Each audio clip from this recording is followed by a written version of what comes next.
Bonjour à toutes et à tous et bienvenue dans ce 5e épisode des Capsules de la gestion. Dans cet épisode, nous allons découvrir comment des éléments non financiers, donc plus subjectifs, vont pourtant influencer tout autant nos décisions d'investissement. Le cerveau est composé de deux hémisphères. En matière de choix d'investissement, l'hémisphère gauche est sensible aux informations chiffrées, statistiques ou financières. C'est la partie analytique du cerveau. L'hémisphère droit est plus sensible à l'émotion et à la créativité, donc aux informations plus subjectives. En choisissant un placement, il est indispensable de s'assurer que l'hémisphère gauche a à minima correctement été sollicité. Illustrons le rôle de ces deux hémisphères à travers quelques exemples. Selon la théorie des perspectives, nous avons tendance à rejeter les placements pouvant potentiellement générer une perte importante, même si cette probabilité est faible. Ce placement peut-il vous intéresser, par exemple? Dans 89% des cas, il vous délivre entre 5 et 7% de rendement annuel. Dans 7% des cas, vous n'aurez aucun rendement. Et dans 4% des cas, vous subirez une perte d'au moins 40%. La perte ainsi affichée suscite une émotion telle qu'en conférence, nous observons une adhésion spontanée de seulement un tiers des participants. Modifions désormais la présentation du placement. Pensez-vous que les marchés actions européens seront en baisse de plus de 40% dans 10 ans? À cette question, la très grande majorité des personnes interrogées répond qu'elle ne craint pas ce scénario. Le risque de perte est perçu dès lors comme peu probable.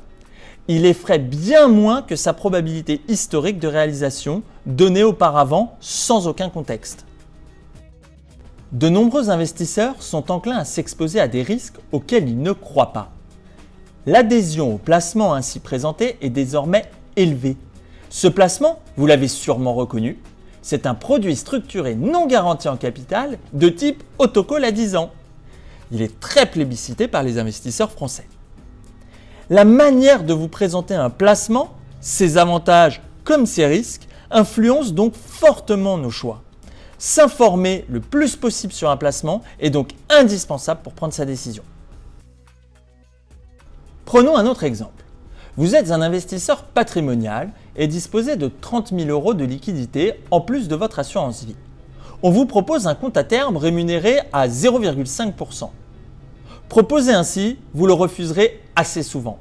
Le gain annuel est trop faible en relatif à votre patrimoine.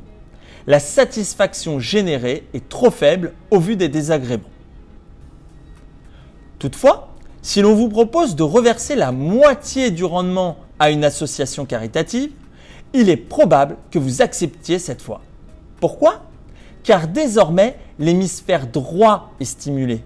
Le placement vous apportera une satisfaction additionnelle, celle d'avoir le sentiment de faire du bien à la société. La satisfaction apportée par un placement n'est donc pas que financière. Donner du sens à ces placements peut vous faire investir différemment. Les fonds dits à impact positif pour l'environnement ou privilégiant les entreprises les plus vertueuses en termes d'ESG connaissent un très bel essor ces dernières années. Les fonds thématiques actions connaissent aussi un fort engouement. Leur approche originale nourrit notre curiosité et nous propose un regard différent sur l'investissement en actions.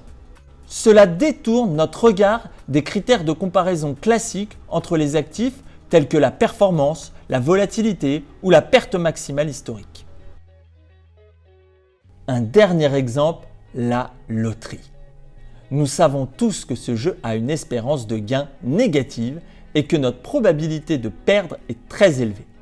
Néanmoins, la satisfaction apportée par les quelques heures de rêve où l'on s'imagine gagner nous pousse à rejouer malgré les pertes régulièrement subies. L'hémisphère droit est totalement sollicité.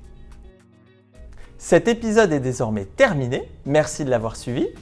Dans le prochain épisode, nous décrypterons un biais comportemental très célèbre, le suivi de tendance, communément appelé effet momentum.